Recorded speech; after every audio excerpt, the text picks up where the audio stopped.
コロナがあらわにした現代社会ということで、第2回目の、お話をしたいと思います。伊藤と言います。よろしくお願いします。ちょっと画面を、共有させていただきます。見えてますでしょうか？それでは始めたいと思います。今日は変なタイトルですが、日本ゆっくり島宣言ということで、ポストコロナの、日本社会について考えてみたいと思います。前回のまとめですけれども、コロナ禍で見えてきた日本社会の脆弱性ということで、日本自身が、産業構造の転換に対応しきれなかったんじゃないかという話とか、豊かな科学技術大国ってのは幻想だったんじゃないかとか、あるいは日本型新自由主義、人件費削減による、公的セクターも含めてですけれども、経営維持のような、ことがですね、いろんな形で問題を生んでいたんじゃないかとか、で今後は2つの G、ジェンダーへのジェネレーションへの注目とか、ケアに基づいた、社会と環境のリペア、修復というようなお話をさせていただきました。で今日は前回にも触れたことですけれども、新自由主義、日本型新自由主義の課題について、お話をしたいと思います。新自由主義はもうすでにネオリベとか言われて、いろいろ語られていますけれども、1970年代ぐらいに、世界資本主義の危機の中で、登場したのが、新自由主義だと言われています。よく言われるのはイギリスのサッチャー主義、アメリカのレーガノミクス、日本の中曽根、民活ですね。アングロアメリカ社会と日本で浮上したと言われているわけです。規制緩和とか民営化、いわゆる市場中心社会というのが新自由主義の特徴と言われているわけですね。で新自由主義というとですね、実はミルトン・フリードマンの、理論というのがベースになっていると言われますけれども、今日は9月11日で、アメリカのニューヨークの、9.11 から、20年ということですが、実はその前、1973年にですね、もう一つの9.11、世界史的にも大変重要な9.11がありました。それはチリの、アジェンダ大統領の下での、これ、自由投票による初めてのマルク主義系の政府が樹立された。これに対して、CIA と、軍部によるクーデターが起こったのが、まさに48年前の、今日ということになります。フリードマン、新自由主義の、理論的なベースですし、アジェンデさんですね、結局自殺したというふうに一般に言われてますけれども、クーデターで銃撃戦の中で亡くなって、いるわけです。実はこのチリから、新自由主義による、発展途上国に対する、支配が開始されていくというわけで、新自由主義の起源はこのチリに求められることが多いわけですね。で開発途上国の経済発展を口実にした、政治的経済的な、支配がいわゆる構造調整プログラムというものによって、展開されていきます。で構造調整プログラムっていうのはですね、ここで書いてますように、開発途上国に対して長期融資をします。で一次産品、銅とかですね、アルミニウムとかですね、それを輸出させて発展させるわけですけれども、一次産品が大量生産によって低価格がすると、経済危機が起こる。そこで構造調整プログラムが入って、緊縮財政、福祉や医療や教育費を削減し、前回もお話したように公務員の解雇とか、削減とか給料引き下げが行われていく。それに加えて付加価値税等の、増税が行われ、公的セクターの民営化、グローバル資本や大資本へ、公的セクターを、売り飛ばす。で、規制緩和の下での、金融投資、貿易の自由化。結果的にグローバル資本による、各国企業の支配というのは、これは構造調整プログラムの、一連の流れ、なんですけれども、例えば20世紀末の、アジア経済危機の時に、韓国が、この構造、調整プログラムに巻き込まれるわけです。これちょっと、古い、論文なんですけれども、探してみたら、大変興味深いデータが出てきました。1990年代後半に、アジア経済危機、韓国で IMF ショックと言われますけれども、その時、前後にしてですね、外国人の、時価総額の株価所有が、倍増しているのが、見て取れるのではないかというふうに思います。まさにこれは構造調整プログラムの、流れで、今韓国では多くの、重要な企業の4割近くが外国資本によって占められているというふうに言われています。実は日本も21世紀になってからは似たような状況が続いているわけです。で、まさにそういう社会経済危機を、利益拡大の契機に、三次便乗型資本主義と言われますけれども、ナオミ・クラインのショックドクトリンが、発動されるわけですね。で、この、開発途上国に対応した構造調整プログラムですけれども、後半部分、見ていただいて分かるように、いわゆる緊縮政策という名の、構造調整プログラムっていうのは、いわゆる経済先進国においても、1990年代以降、行われてきたわけで、公的セクターの切り崩しであるとか、民活ですね、規制緩和ですね、そういう形の、動き、これは結果的に、国境を越えた、格差社会、それまではいわゆる南北間の格差が目立っていたわけですが、国内的にそういう格差が、多くの、国々で広がっていく、緊縮政策による貧困問題というのが、広がっていったわけです。ただですね、20世紀後半型の民主主義がこれに対応できなかったというふうに思うわけです。普通選挙による福祉国家っていう形で、20世紀後半の民主主義、第二次世界大戦後の民主主義が展開してきたわけですけれども、ここでは国家や企業の所有する資源を再分配するという、それで国民や納税者が、再分配によって、それなりに豊かな暮らしができるという仕組みだったわけですが、それがですね、もう再分配、再配分を縮減するという流れが、この流れの中で出てきている。緊縮の中で、この名前でですね、国民や納税者や労働者に対する再配分が減少していく、特に日本の場合は前回見ていただいたように、公的セクターから民間企業まで人件費の削減ということで、利益を保持したり、またその利益をですね、社会全体に還元するのではなくて、身内への再配分という形で、不公正に配分するような構図がですね、特にこの10年、15年ぐらいの間に目立ってきたというのは日本の場合ですけれども、言えるのではないかというふうには思います。グローバル資本はすでに国境を越えているわけで、軍事産業、保険製薬業、食物産業、水産業。で、実はグローバル産業自体が国家による保護を受けている。不思議な話ですけど、国境を越えているグローバル企業が、国境を持っている国家によって保護されるという仕組みが、この新自由主義の中で起こっているのではないかというふうに思います。中小企業ならば、経済危機の中で倒産させるのに、グローバル資本の危機には様々な支援による延命策が、提供されるっていうのは、2008年のリーマンショックの、時にもですね、一部は大企業も潰されましたけれども、多くの、大企業、グローバル企業は、延命策が提供されるということになったわけです。そういう意味ではグローバル資本の、国家指導層への影響力、国境を持った国家に対して、国境を持たないグローバル資本が、影響を拡大していく。利益誘導による、国家に対する介入と、国家の支配強化と利権の拡大みたいな構図がですね、生まれたというふうに考えられます。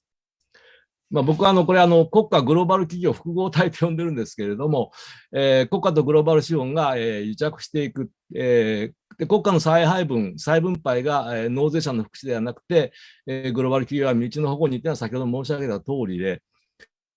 税の不当配分ですね、また投票マシンを、グローバル資本の、指示の下でですね、組織化し、企業もまた、利益再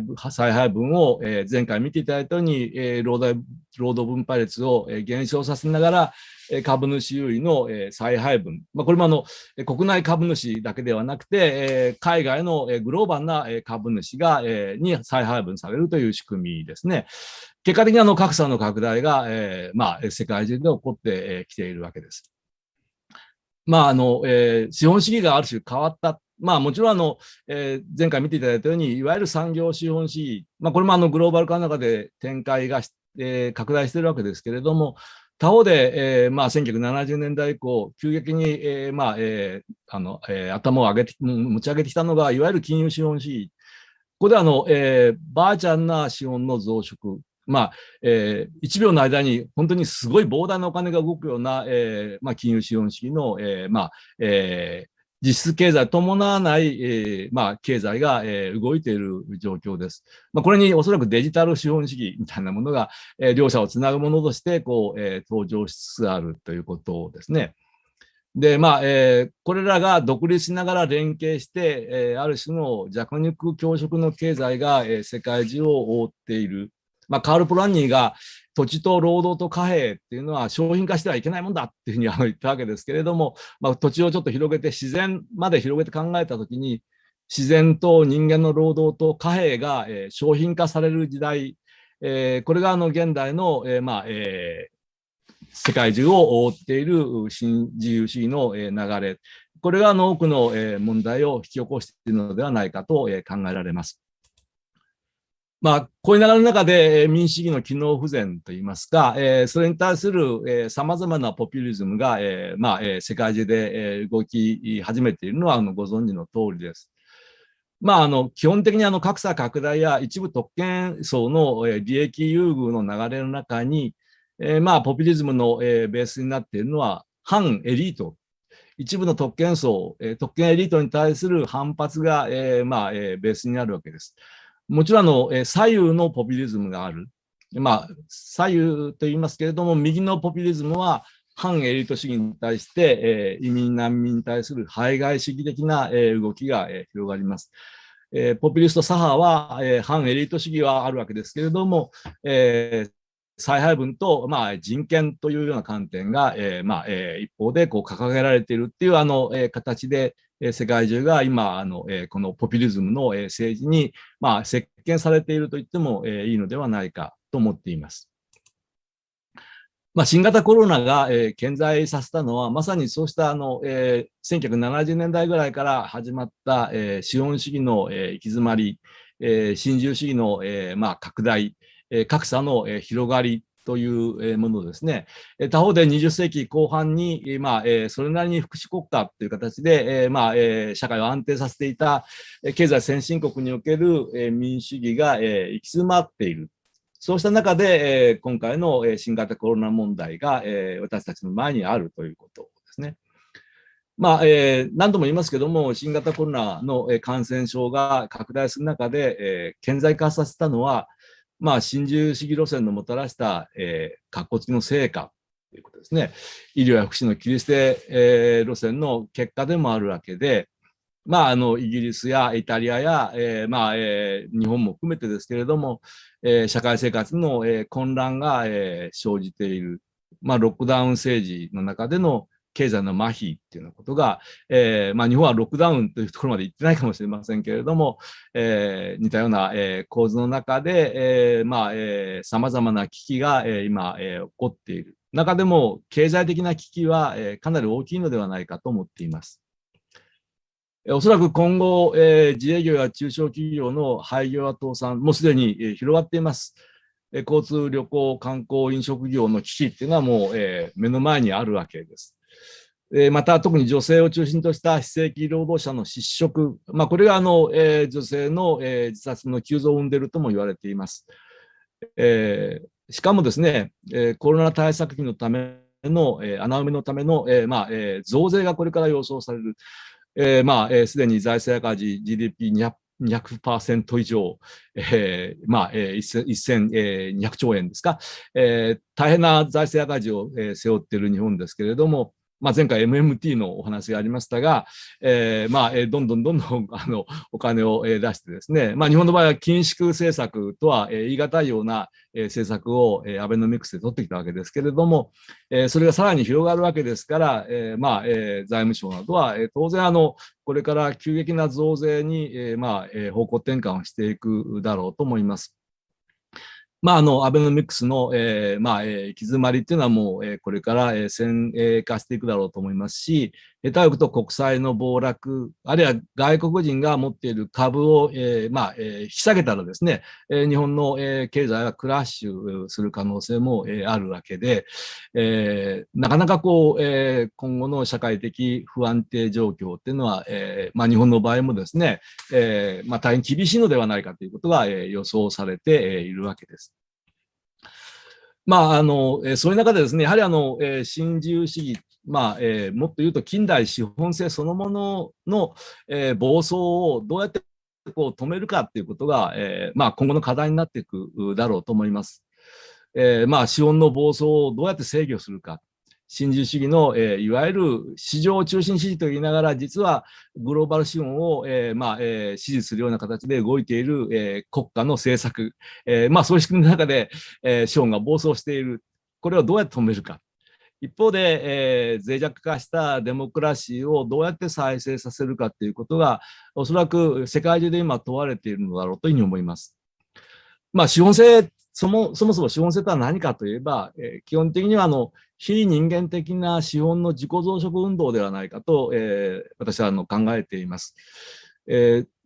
間が資本をコントロールしているのではなくて、むしろ資本の自己増殖運動が人間をこうコントロールしているというふうに考えた方がいい。この問題はだから、誰が資本家で資本家をやっつければ問題が解決するということではなくて、資本制というシステムそのものが自己運動をしている。それにどうやって介入してですね、その自己増殖プロセス、暴走をですね、ストップさせるかということが私たちの課題になるのではないかなというふうに思っているところです。これは斉藤浩平さんなんかの話で有名になりましたが、僕も20年前以上同じようなことを言ってるんですが、資本の増殖が環境破壊につながっている。これは考えたらすぐわかるわけで、自然と人間のコントロールと搾取っていうのは資本の増殖のためには重要なメカニズムです。結果的に資本の増殖のためには自然に介入して自然を破壊するという流れになるのは理の当然なわけですね。例えば日本の場合、2011年の3.11、今日が10年とちょうど半年になるという話になってますけれども、9.11 がちょうど3.11から半年なので10年と半年ということの今日ニュースの中で言われてますけれども、原子力発電、福島第一の事故があったわけで、もうこりごりだと言っているのにもかかわらず、なかなか原子力発電がゼロにできない。それはやっぱり背景にあるのは資本の増殖を軸にしたネットワークが権力を握っているという構図がですね、もちろん簡単に原子力発電所がゼロにできるとは僕も明日からゼロになるとは思いませんけれども、しかし、抵抗原子力発電所をなくしていこうという流れに抵抗していく動きの背景には、やはり資本の増殖を軸にしたネットワークがある。権力ブロックという言葉、これはプーランツァスっていうギリシャ生まれの社会科学者が考えた、マルクス主義者が考えた概念ですけれども、これは私が専門にしているアントニオ・グラム氏のブロック論というのを引き受ける形で、ファシズムの分析の中で、イタリアファシズムの分析の中でプーランツァスが考えていくわけですが、これは国家とか、国際的なパワーは、ある種一元的な力が、一枚岩で行使されているというのを、しばしば考えられるわけですけれども、権力というのは一枚岩ではないというのが、この権力ブロック論の、肝になる部分かなと思います。つまり、支配層はブロックを作っている。さまざまな利害集団によって、その内部調整をしながらですね、ブロック、一つの塊が作られている。一方で、非支配層に対しては、この塊はですね、非支配層がまとまらないように妨害するという点では、一致点があるわけですけれども、そういう多様な利害集団によるブロックこれが資本の増殖という、メカニズムの中で、複数の利害集団を貫きながら、支配的な力として統合されているというのが、権力ブロックの、視点かなというふうに思いますけれども、原子力村を考えていただいてもですね、これは明らかにそうした権力ブロックであるというふうに考えられるわけです。原子力村がなぜ止められないかといえば、政府や政治家や大資本やメディアや研究者や労働組合や、それぞれの利害関心が多様なわけですけれども、資本の増殖運動という流れの中に組み入れる中で、人間の生命や自然環境を無視しても利益を拡大しようという、資本の運動の中で、ブロックが、構成され、かなり固い、支配の構造が、作られて、いるわけです。こうした構図をちゃんと見ながらですね、いかにして、今後の未来を、構想するかということが、ポストコロナの、私たちには、問われているのだろうと思います。資本の自己増殖を、どうやってストップさせるか。そういう資本主義批判、資本性批判っていうのはやっぱりこの資本の自己増殖運動に歯止めをかけるということ、だろうと思います。でこの時にですね、権力ブロックの側は、資本の自己増殖に向かって、統合ができるわけですね。しかも、非支配層が、まとまらないようにという、一点も、あるわけです。じゃあこれを批判する運動というのはなかなか、まとまりにくい。なぜならば別に資本の増殖っていう運動に縛られているわけではないからですね。個々のいろんな発想や個々の利害関心に基づいて運動は広がっています。また様々な理念もそこには介在しています。逆に言うとそういう社会運動の側の調整や統合というのは、権力ブロック側と比べると、大変難しいということを、私たちは考えなければならない。だからなかなか、資本性の、暴走っていうのが止められない状況になっているんだろうというふうに思っています。そうした中でですね、可能性はないのかというときに、ここ数年ですけれども、ヨーロッパで、新しい実験が、始まっています。その話を、ここでちょっとしたいんですけれども、いわゆるミニュシパリズムって変な言葉ですけれど、2020年の3月、去年の3月にフランスの地方自治体の選挙で、かなり話題になったんですが、エコロジー政党とか、左派勢力ですね、あるいはリベラルな勢力の連合によるミニシパリズム連合といいますかね。これは地域によってブロックの作り方が違うわけです。これはそういう意味で言ったら社会を変えるためのブロック、権力ブロックに対抗する対抗ブロックというにも言えるのかもしれませんが、これは政党が入っている場合もありますし、市民中心に動いている場合もあるわけですが、住民による直接民主主義、エコロジー、フェミニズムで反資本主義っていうか、反新自由主義、民営化や、規制緩和や、緊縮財政に反対するというあたりがですね、大体共通の、テーマになっているわけですけれども、こうした共通のテーマに基づいて、様々な人たちが、既存の政党を巻き込みながら、ブロックを作って、選挙に臨むという、流れが、生まれているわけです。昨年のフランスの選挙では8つの主要都市で、このミニシパリズムの、ブロックが、市長選に勝利をしています。10大都市のうち6人が女性市長、ほとんどがこのミニシパリズムの流れで作られた、市長ですね。で、410地域、8割で、議席を取り、66の自治体で議会の多数派をこの、ミニシパリズムの、ブロックが、取っているというふうに言われて、います。ミニシパリズム、説明しないまま使ってしまいましたが、ミニシパル、つまり地方政治を軸に、新たな生活スタイルを基盤に置いた、草の根の政治改革運動ということですね。もともと19世紀の社会主義者が、考えた言葉の、ようですけれども、現代にこれが、蘇っている。だから、ニュー、ミニシパリズムというふうに、言われているわけですけれども、直接民主主義、エコロジー、ジェンダー平等、移民難民の人権、反汚職、資本主義の暴走ストップなんかをテーマにですね、最初に登場したのは、スペインの、バルセロナとイタリアのナポリだというふうに言われていますけれども、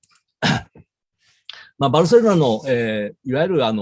バルセロナインコモンって言われている動きですけれども、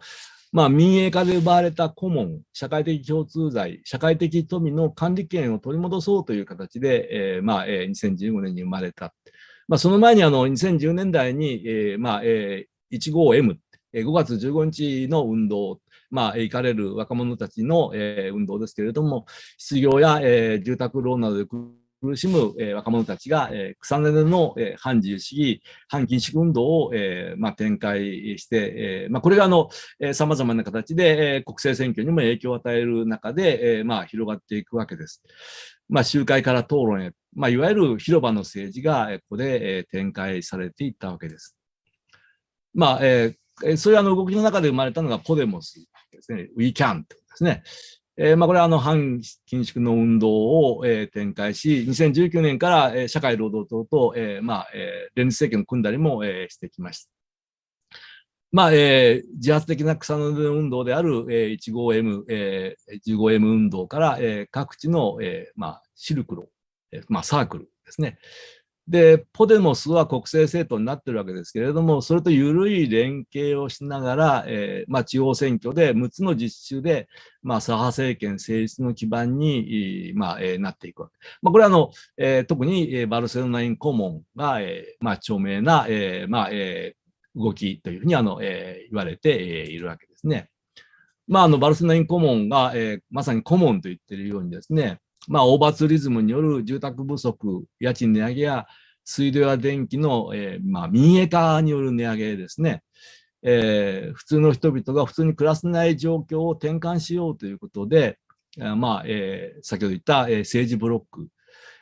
バルセロナアンクム、バルセロナインコモンですね、英語で言えば、41議席中11議席を取って第一党になる。で、ここに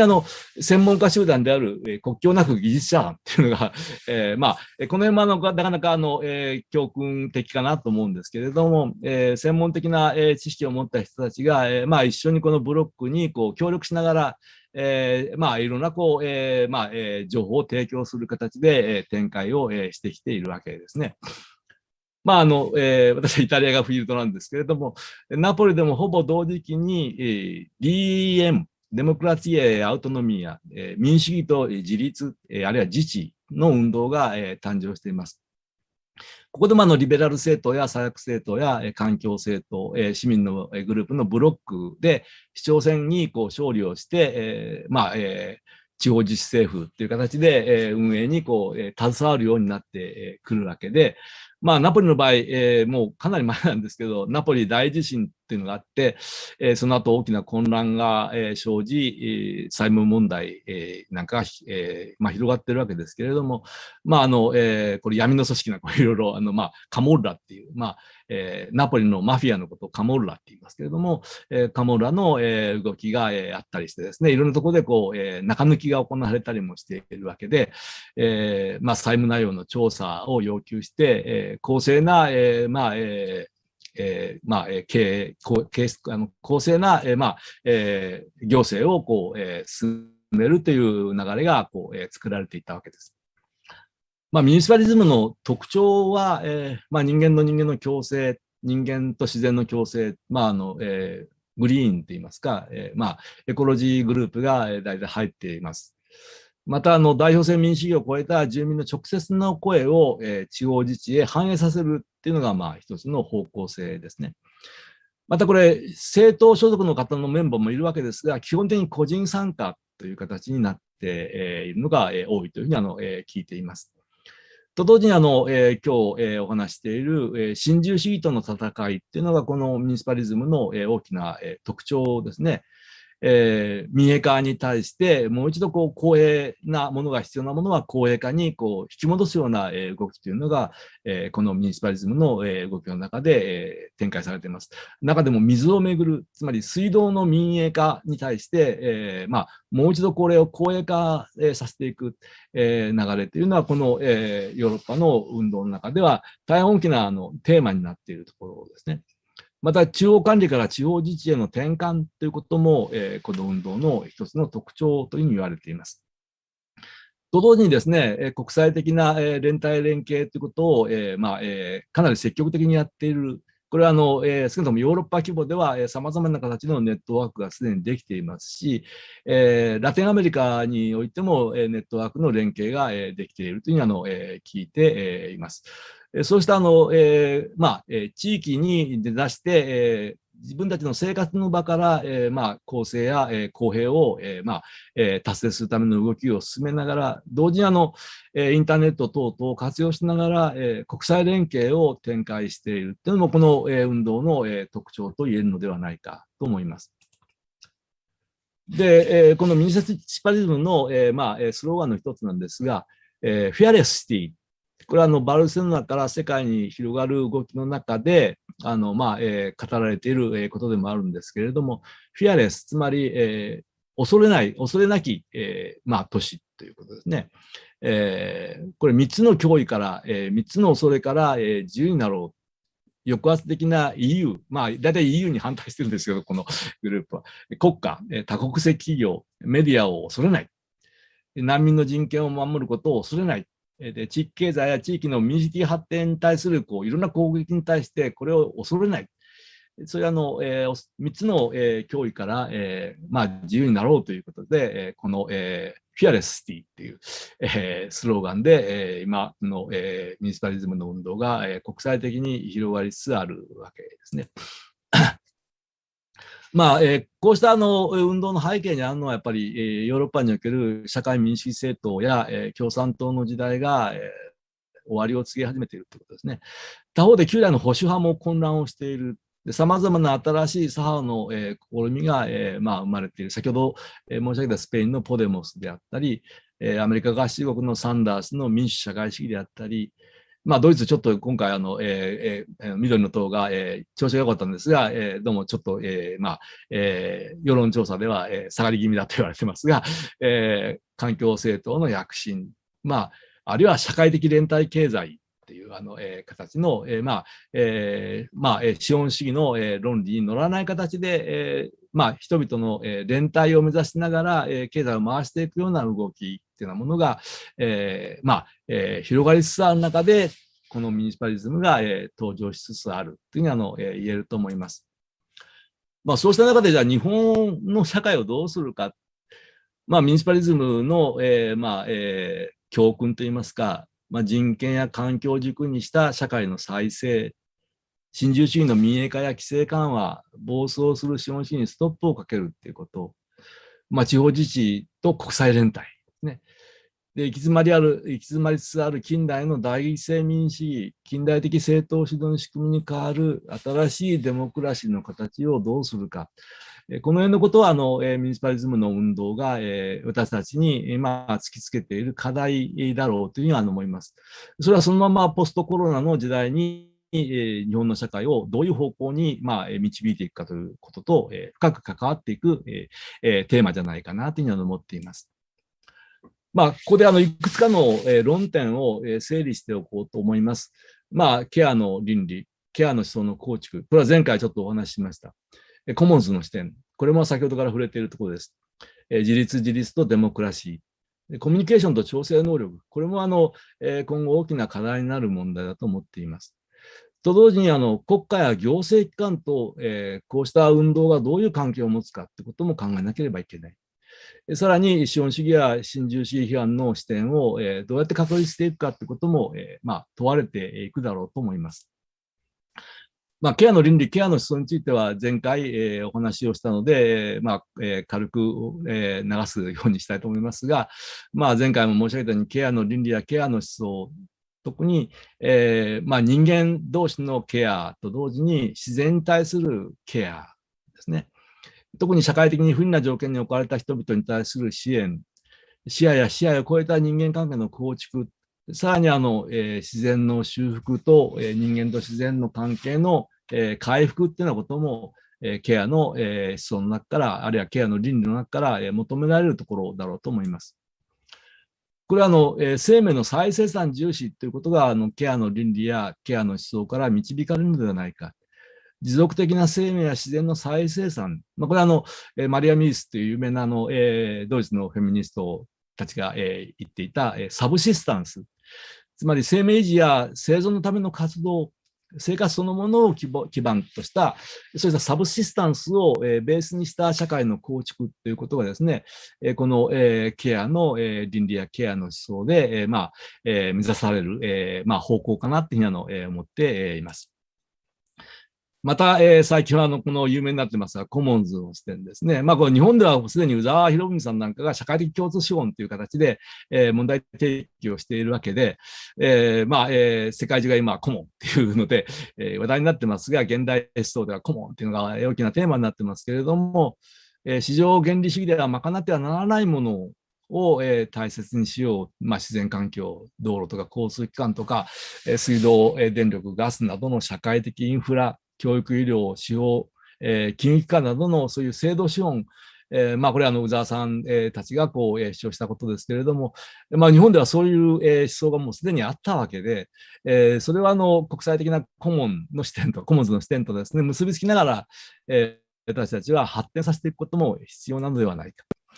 特に新自由主義の規制緩和や民営化路線というのは、コモンズや社会的共通資本を金儲けの手段に変えようというものであるのは間違いないわけで、社会的共通資本を住民の側に取り戻す、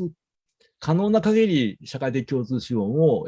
公的なサービスとして、できれば無償にしていく運動が、ここでは課題になってくると思います。バルセロナでは、スーパー、ストップという車中心の街から自転車と歩行者中心の街へみたいな形で、街を、新しいコモンズとして再構築するような動きも、見られているという言われています。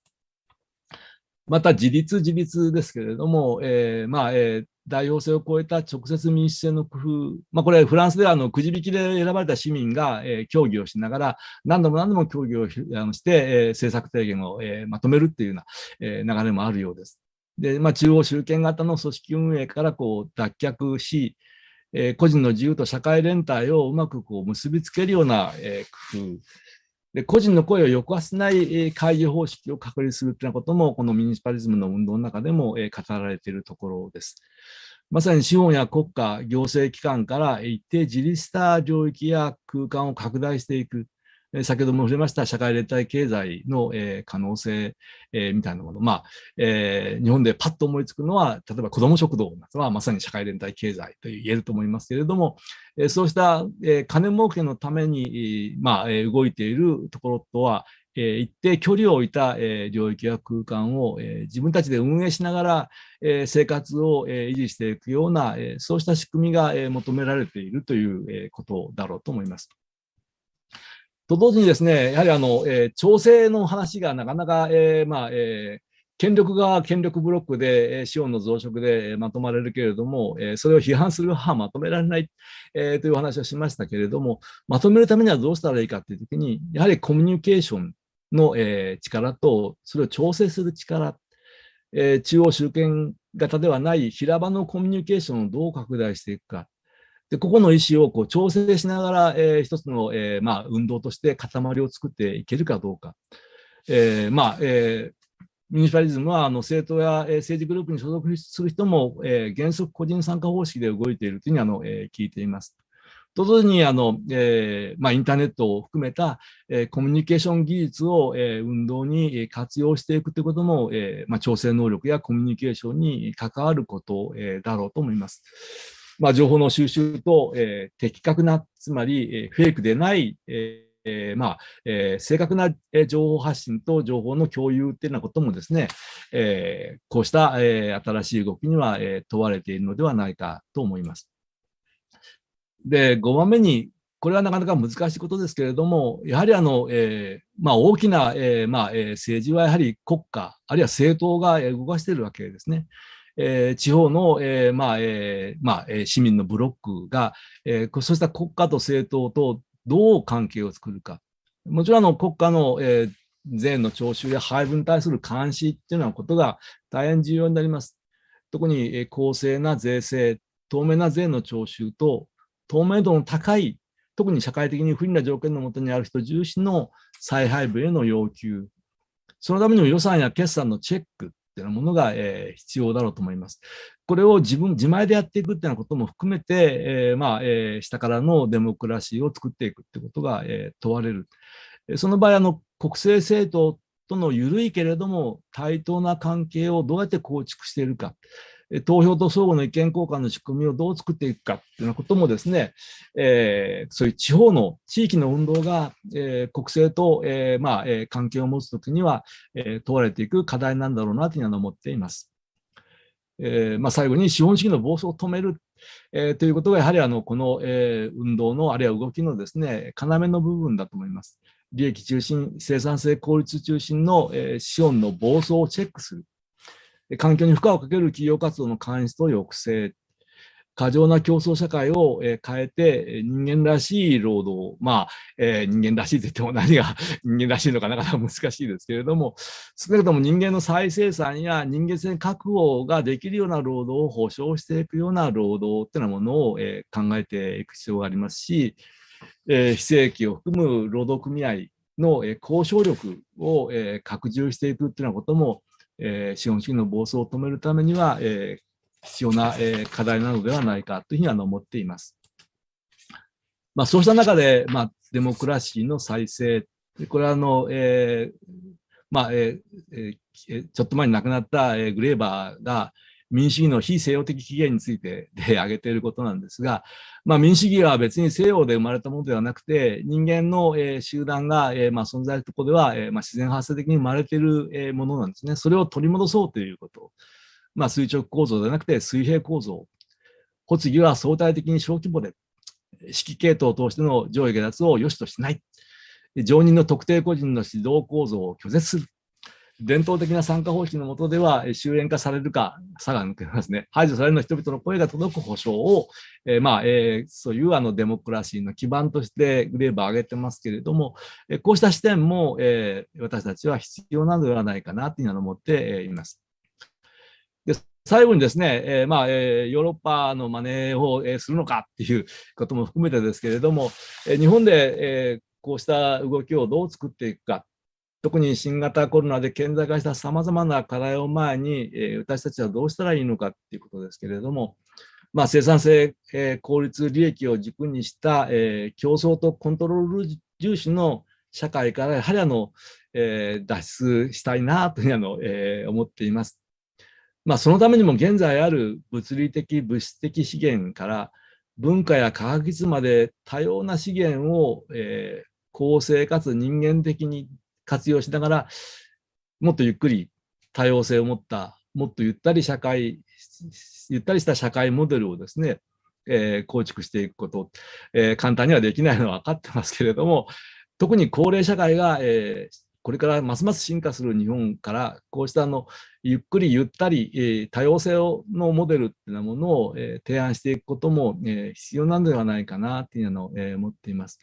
日本ゆっくり党と書きましたが、これ20年くらい前に僕の友達がある、革新政党から立候補するときに、ちょっとアドバイスを求められて、スローガンはこれからゆっくりだぜっていうふうに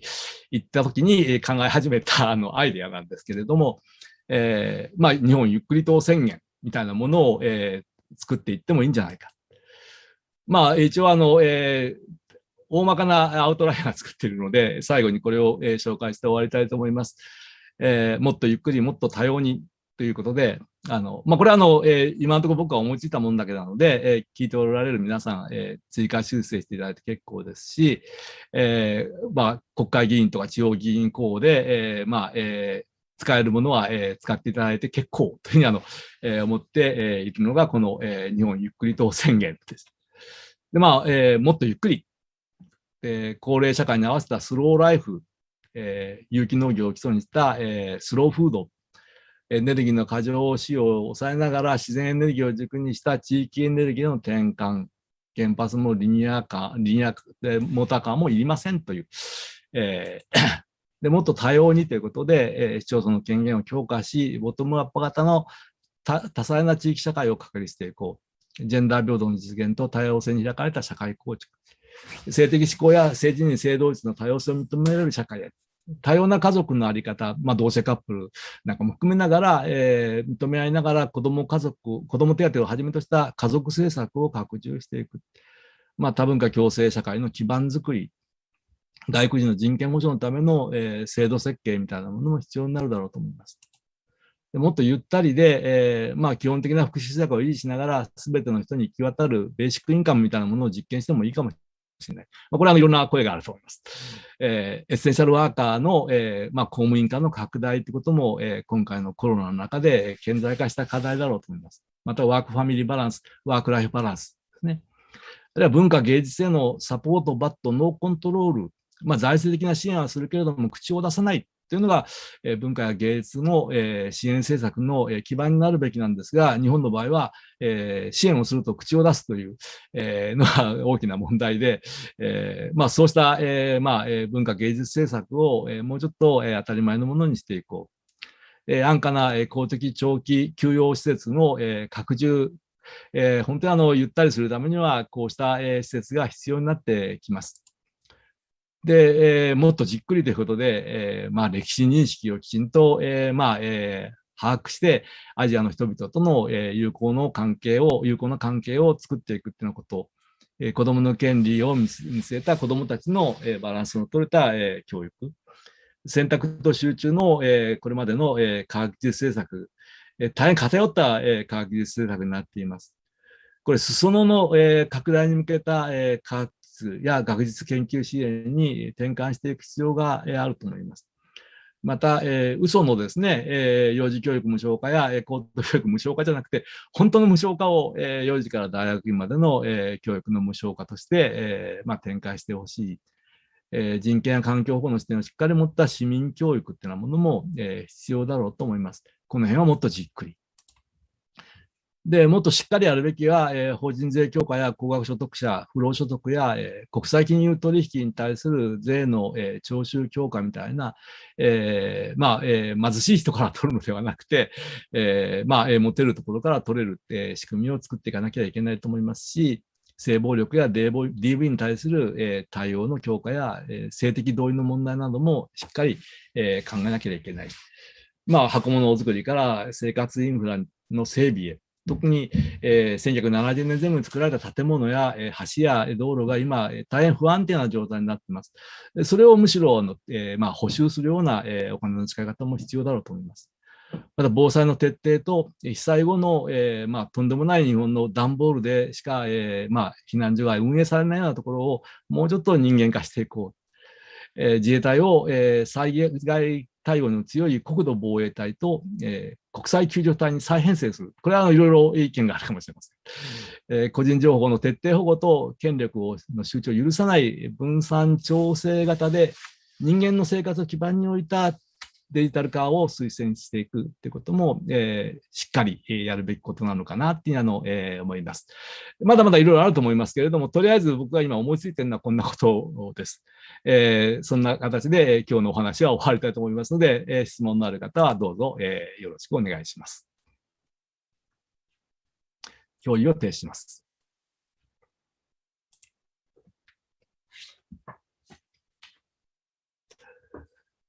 質問があります。ポピュリズムは右派のイメージが強かったです。反エリートかつ人権派という勢力はどのような人たちなんでしょうか。先ほど申し上げたスペインのポデモスとかですね、ギリシャのグループとかですね、かなり反エリートかつ人権派という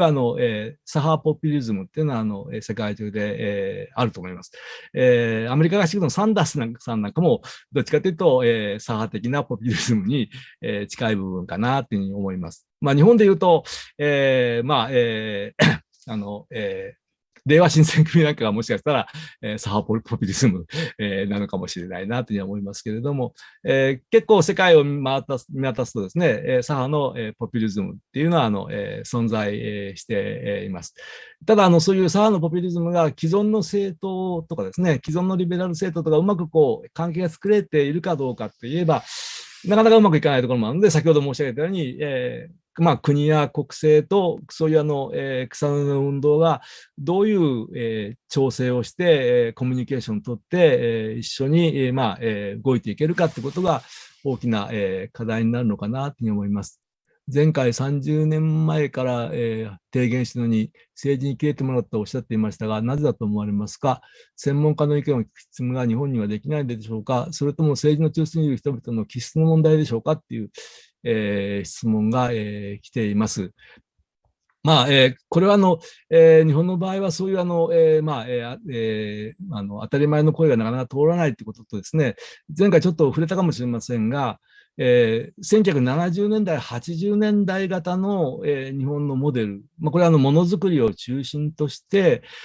特に男性の長時間労働、特に男性を中心としたある種の同調型の集団主義による組織運営、女性たちが、子育て終わった、家事育児は女性に任せて、子育てが終わった女性を、100万円以下ぐらいの年収の、非正規で、働いてもらう。それは70年代、80年代型の、ものづくり軸の、日本の、経済の仕組み。これがあまりにもうまくいってしまってですね、そこからの成功体験から脱却できなかったっていう部分も、大きいのではないかっていうふうに思っています。本当は90年代ぐらいに、変わらなければいけなかったんですけれども、成功体験に縛られて、なかなか新しい展開が、できなかった部分っていうのも、あるのかなと思います。でいつの間にかこう経済厳しくなってくると、先ほどもから申し上げているように、再配分を、一般の、納税者や、一般の住民に対して向けるのではなくて、福祉や医療に向けるのではなくて、自分たちの身近な人たちのポッケに、入れる、中抜きの仕組みみたいなもので、むしろ経済危機の中で、一部の人がですね、得をするような仕組みを作っていってしまったってこともですね、なかなか、変われなかった。いろんな意見はもちろん我々も言ってるわけですけれども、そういう方向が、強かったっていうのが結果的に、日本の社会が変わりきれなかった、原因かなっていうふうに思います。と同時に既成政党がですね、やはり大きな転換が図れなかった。既成政党もまた70年代、80年代の、豊かな、日本、科学技術大国日本の、幻想の中でいたのかもしれないなっていうふうに思います。そうした中で、地殻変動が起こっていることに気がつかないまま、古い政治のスタイルが、横行、してきたということが変わりきれなかったことの、一番大きな原因かなというふうに思います。アカデミズムの役割という点で、関連して新自由主義の、戦法は決まっていて、搾取を繰り返しメディアをジャックすることによって思考停止に陥らせる知性を牽引するアカデミアと私たちが連携することがとても大事な気がしています。まさにその通りだと思います。先ほど言ったミニスパティズムの、お話の中でも、いわゆる専門家の人たちが、一緒にですね、協力する形で、草の根の運動と結びついて展開、している、ということが報告されてますけれども、それすごく重要なことだろうと思います。例えば大学という機関もですね、実は、いくつかの方向に、大学ということを考えてもですね、研究機関が、開かれている方向があったわけですが、一つは国家に開かれたっていうのは、特に日本の大学の場合は、アカデミズムは、国家の、繁栄のために、っていうのはもう戦前からの流れで、あるわけで、今でもこれは残っています。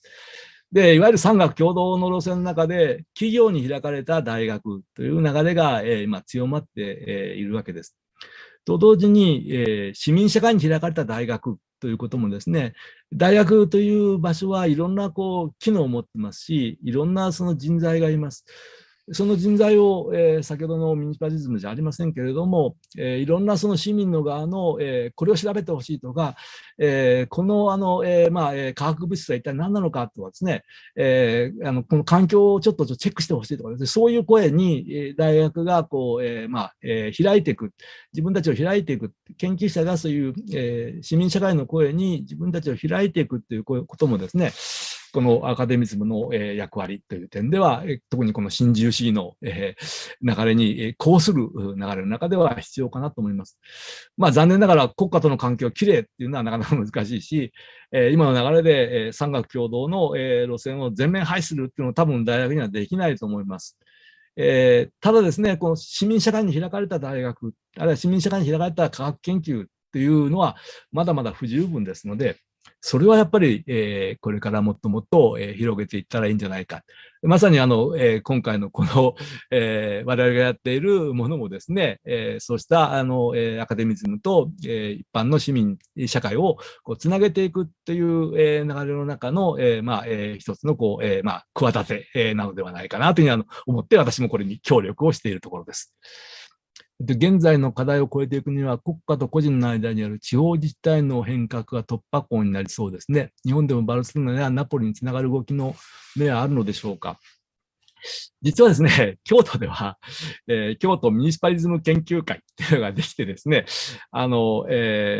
の1年半ぐらいですけれども、ヨーロッパの動きを真似しながら、京都からそういう地方自治を考えようというような、動きが、始まっています。小さな動きですけど、僕も講演を頼まれて講演をして、その後会員になったり、してるんですけれど、そうしたいろんな動きは実は日本の中には潜在的にはたくさん、あると思います。ただそういう動きが、先ほど触れたようにコミュニケーションやネットワークということでいうと、なかなかこう、全国的にお互いを、認知し合えていないっていうことも、あるのかなというのは思っています。で、そういう声が、様々なネットワーク、インターネットも含めてですけれども、つながっていくとですね、日本でも、力が、できるのかなというふうに思っています。政策提言について非常に興味深く伺いました。いずれの姿勢にも強く賛同するものです。ただ懸念点として、現状世界が非人間的な資本主義で動いている以上、これらのそのまま実行すると外国企業の草刈り場になりかねないように直感します。対応としては、国際経済のつながりを断つほかないように見えるが、それは多様な文化とは相入れないでしょう。国際経済との、過渡的であっても折り合い案はあるのでしょうか。あるいはどうやって今の、高速な資本主義からそのようなゆっくりとした、政治に、軟着陸できるでしょうか。確かに資本主義そのものをぶっ潰せっていうのは今の状況ではとっても無理ですし、グローバル資本主義をぶっ潰すことはとってもできないというふうに思います。だからこそ、その暴走を止めるというふうに申し上げたのは、その暴走を止めるっていう運動は十分可能なのではないか。もちろん潰すことはできないですけれども、それは弱めることはできるのではないか。ちょっと気弱な対応ですけれども、それは国際経済のその動きに対して、そうした動きをですね、多くの人々に共有してもらって、暴走を止めるという動き、一方で社会連帯経済のような形でですね、自分たちの経済をこう、身の回りで作っていくっていうようなこともですね、していく。それはある種のこうゆっくりした、生活につながるのかなという思っています。もう一つはこれも前回ちょっとお話したんですが、ジェネレーションの話っていうのは考えてもいいのではないかと思っています。ミレニアル世代っていうのが、1980年代、以降と言われてますし、1995年以降は、デジタルが、生まれた時からもう身の回りにある世代、いわゆる Z 世代という方たちが、世界中で登場しているというふうに言われています。で、やはりこのミレニアル世代や Z 世代の意識を見ていると、ジェンダー平等や、多様性に対する、許容度は大変高い、傾向が、あるということが見えてますし、ここでお書きになっているような、急げ急げという世界に対して、やはりもっと生活を、充実しよう、ゆとりを持った生き方をしようという方向は、新しい世代には共有されているように思います。でそういった新しい世代の真っ当な声を、もっと広げていく。ただこの新しい世代は大変優しい世代でもある。非暴力的な世代でもあるので、まだ大きな声を上げてですね、政府に抗議しようとかですね、あるいは会社の上司に抗議しようという動きにはなっていないというのは残念ながら思います。で、そうしたでも小さな声は明らかに広がっているので、その小さな声を、拾い集めながら、それは大きな、政治シーンにこう広げていくようなこと、あるいは職場環境を変える動きにつなげていくようなこと、それはこのミニシパリズムの、運動に、代表的なように草の根の動きの中で、多くは非暴力で、必ずしもこう激しい敵対性を持たないまま、介入して変えていくような、そうした動きっていうのがこれからは求められるのではないか。その時にやっぱりスローガンはやっぱりゆっくりだったり、ゆったりだったり、多様性だったり、そうしたものが軸になっていくのかなっていうふうに思っています。もちろんこれ簡単ではないので、すぐに実現できるとは思いませんけれども、でも明らかに、新しい世代の意識の中にある地殻変動っていうようなものは、きちんと見てですね、それを生かしていくようなことっていうのが、今、我々のような高齢世代には求められているのかな。で、それをちゃんと声を聞きながら、そういう若い世代とコミュニケーションしながら、でも我々は一応年を取っているので、年寄りの知恵もあるわけで、お話を聞きながら年寄りの知恵を提供しながら一緒にやっていくような、そうした動きの中で、社会を、変えていくっていうことが、必要なのかなというふうに個人的には、思って、います。以上で質問は終わりかな。ちょうど12時になったようですけれども。よろしいでしょうかね。はい、ありがとうございましたと出ましたので、そしたらちょうど12時ぴったりで1時間で終わりました。ご清聴ありがとうございました。